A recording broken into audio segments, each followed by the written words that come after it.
आज आपण बनवत आहोत काजू मसाला। तर काजू मसाल्यासाठी मी एक कांदा आणि काजू गरम पाण्यामध्ये व्यवस्थित शिजवून घेतले आहे। थंड झाल्यानंतर त्याची आपल्याला व्यवस्थित पेस्ट तयार करून घ्यायची आहे। पेस्ट तयार झाल्यानंतर एका पॅन मध्ये तेल गरम करायला ठेवायचं आहे। तेल व्यवस्थित गरम झाल्यानंतर त्याच्यामध्ये काजू आपल्याला व्यवस्थित अशा परतवून ब्राऊन असा कलर येईपर्यंत व्यवस्थित परतवून घ्यायचे आहेत। काजू व्यवस्थित परतवून झाल्यानंतर काजू मी एका प्लेटमध्ये काढून घेत आहे। काजू व्यवस्थित एका प्लेटमध्ये काढून बाजूला ठेवणार आहे। त्याच पॅन मध्ये मी गरम तेलामध्ये जिरं आणि एक तेजपत्ता टाकला आहे आणि बारीक कट केलेला कांदा टाकावून आपल्याला व्यवस्थित मिक्स करून घ्यायचा आहे। लसूण आलं अद्रकची पेस्ट टाकली आहे।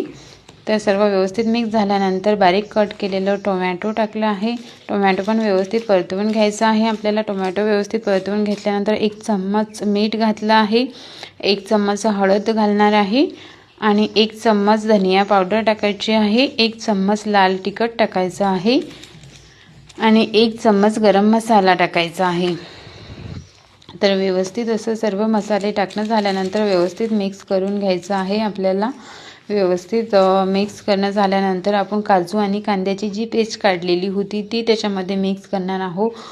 तर व्यवस्थित अशी मिक्स पूर्ण एकजीव होईपर्यंत आपल्याला परतवून घ्यायची आहे आणि 1 चम्मच वरून मी साखर घालत आहे। तर साखर घातल्यानंतर व्यवस्थित परतवून घ्यायचं आणि आपण जे तेलामध्ये तळून घेतलेल्या काजू होत्या त्या वरून टाकायच्या आहेत। तर आता आपण 2 ते 3 चम्मच क्रीम टाकत आहोत।